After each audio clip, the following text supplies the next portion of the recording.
Okay. So, you know how everyone's always talking about like quick home remedies for when you're feeling kind of blah, like Oh, stuffy yeah. nose and all. Oh, yeah, definitely. So you actually sent me this guide to a few, Yeah.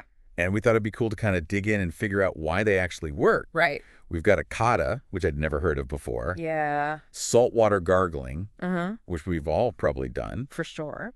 warm lemon water, and then just fresh air, Yeah. which, Sounds simple enough. yeah, but maybe we don't always get enough of. That's true. Let's start with this Kadha thing. Yeah. I've never even heard of this before. Yeah, so it's actually a traditional Indian remedy, and I was really interested in it too when I saw it. Right. So it basically combines grated ginger, Okay. hand-crushed tulsi, Tulsi. which is also known as holy basil, Oh, interesting. and then cinnamon powder Oh, okay.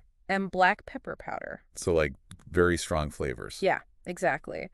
And the cool thing is that each of these ingredients sort of brings its own benefit, you know?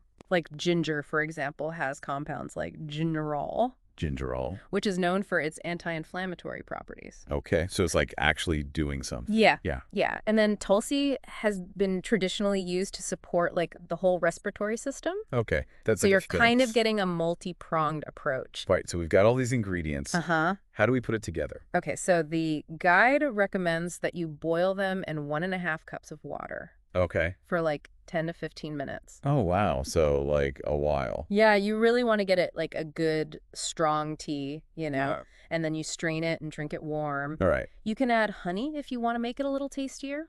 Yeah, because that doesn't sound particularly tasty. Yeah, it's probably a little bit strong, Yeah. But they say to have it 2 to 3 times a day right? to, like, really strengthen your immunity and kind of ease the symptoms. Exactly. What do you think about that boiling time? I think that's actually really key because what it's doing is it's releasing those active compounds from the spices and herbs, you know, into the water. Right. So you're really getting a strong infusion, almost like when you make tea, you know, the longer you steep it, the stronger it gets. Yeah, okay. So that heat is really helping to break down the plant cell walls and kind of dissolve all those good substances that you want.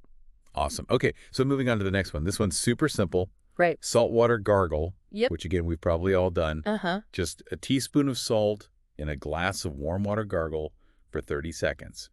Spit it out. Repeat as needed. Mm-hmm. So simple. But why does it work? So basically what's happening is the salt water creates what's called a hypertonic solution, Okay. which just means it has a higher concentration of salt Okay. than the fluids in your throat. Right. So what this does is it actually draws out excess fluid Uh, from the tissues in your throat. makes sense. So it helps to reduce swelling and that like scratchy feeling that you get when you have a sore throat. Oh, okay. It's like a very physical effect. It's immediate, Right. temporary, Exactly. It's not going to like cure your cold, but it'll make you feel better for a little bit. for sure. All right, next up we have warm lemon water. Mm, So this is one that a lot of people probably do regularly anyway. definitely. A few drops of lemon in warm water, sip throughout the day. Yep. This guide mentions flushing toxins, boosting immunity, reducing inflammation. Right.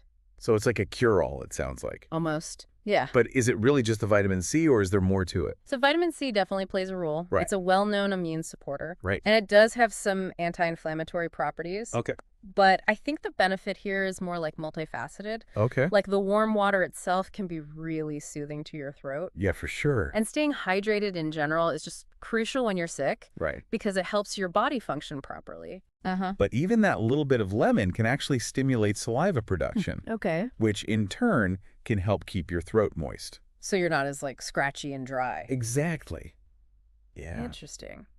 Okay, and then the last one, which seems so basic, but I think we all probably need the reminder. Right. Get some fresh air. Yep.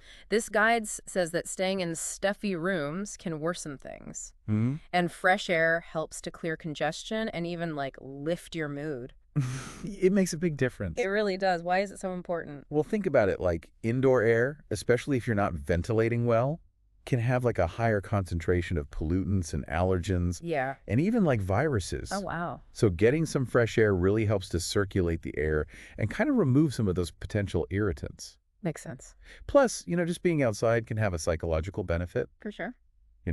getting some sunlight maybe. Right. Just being in a different environment. Exactly. And that can indirectly, support your well-being. Absolutely. Okay, so we've gone through these remedies, Yeah, all very accessible things that anyone can do. definitely. What's so interesting to me is that it's like these everyday ingredients and actions that we've been talking about Yeah. that can actually offer some comfort when you're not feeling well. Exactly. And sometimes I think we overlook the simple things. Absolutely. And it makes you wonder what other things that we already have around us could we be using Right. in different ways to support our health Absolutely. that we just like haven't thought of. Definitely food for thought. Absolutely.